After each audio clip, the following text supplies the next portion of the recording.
Metro rail சேவை தொடர்பான தங்களின் எதிர்பார்ப்புகள் குறித்து எமது செய்தியாளர் ஜெகநாத் எழுப்பிய கேள்விகளுக்கு மதுரை பகுதி மக்கள் தெரிவித்த கருத்துக்களை இப்போது பார்க்கலாம். மெட்ரோ ரயில் திட்டம் கேன்சல் பண்ணிட்டாங்கன்னு நியூஸில் பார்த்தோம். அது வந்தால் மக்களுக்கு ரொம்ப பயனுள்ளதாக இருக்கும். அது ஏன் நிப்பாட்டினாங்கன்னு தெரில. அது கவர்மெண்ட் அதை பரிசீலனை பண்ணி எங்களுக்கு கொண்டு வரணும். இது மூலியமாக மாணவர்கள் விவசாயிகளுக்கெல்லாம் ரொம்ப யூஸ்ஃபுல்லாக இருக்கும். டைம் மிச்சமாகும். இன்றைக்கு மதுரையிலையும் கோயம்புத்தூர்லேயும் மெட்ரோ ரயில் திட்டம் ரொம்ப வரவேற்கத்தக்கது தான். ஆனால் இப்போ மத்திய அரசு அந்த திட்டத்தை கைவிட்டிருக்கதா தகவல் வருது. காரணம் என்ன சொல்கிறாங்கன்னா, பாப்புலேஷன் ரொம்ப கம்மியாக இருக்குது. பின்னாடி அரசியலில் இருக்க தெரியல, ஆழ்ந்த ஒரு உள்நோக்கம் தான். மக்களோட கருத்து கணிப்பு தான் இது. மக்களோட கருத்து கணிப்பு அவங்க ஒரு சர்வே பண்ணி தான் பண்ணியிருக்காங்க. சும்மா மெட்ரோ ரயிலுக்கு பல்லாயிரம் கோடி செலவழிச்சிட்டு அந்த திட்டத்தை கைவிடுறதுனால ஃபுல்லாமே வேஸ்ட்டாக போகும். அதனால் நல்லா ஆய்ஞ்சு தான், அரசியல் தலையீடுலாம் எதுவுமே கிடையாது. மதுரைக்காரங்களாக ரொம்ப வருத்தமாக தான் இருக்குது. மெட்ரோ ரயில் நமக்கு நிச்சயமாக தேவை. அதில் இந்த நேரத்தில் பிரதமர் போன நேரத்தில் ஒரு அரசியல் செய்கிறதா மற்ற எல்லாருமே பேசப்படுது.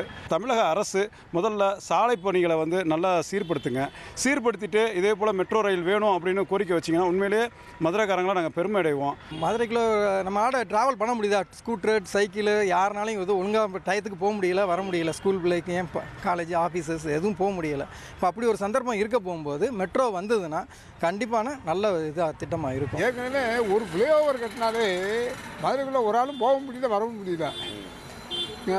மெட்ரோ ட்ரெயினுக்கெல்லாம் தோண்ட ஆரம்பித்தாங்கன்னா அவங்கவுங்க வீட்டை விட்டே வெளியே வர முடியுமான்னு தெரியல. மெட்ரோ ரயில் திட்டத்தை பற்றி கேட்டிங்கன்னா, ஏற்கனவே மக்கள்கிட்ட ஒரு எக்ஸ்பெக்டேஷன் இருந்தது. சரி, இது வந்தால் கொஞ்சம் சென்னை மாதிரி மதுரையை இருக்கலாம் அப்படின்ற ஒரு எதிர்பார்ப்பு இருந்தது. பட் இப்போ இல்லைன்றப்ப அது ஒரு டிஸாட்டிஸ்ஃபேக்ஷன் தான். இப்போ கணக்குப்படி பார்த்தா மதுரை தான் தூய்மையே இல்லாத நகரம்னு சொல்லியிருக்காங்க. ஸோ இதை வச்சு கொஞ்சமாவது நீட்டாக்குவாங்கன்னு பார்த்தோம். மெட்ரோ ரயில் வந்தால் மதுரை மக்களுக்கு கிடைக்கும் நன்மைகள் என்ன? மெட்ரோ ரயில் திட்டத்திற்கு பின்னால் அரசியல் பின்னணி இருக்கிறதா என்பது குறித்து மதுரை மக்கள் பேசிய கருத்துக்களை கேட்டறிந்தோம்.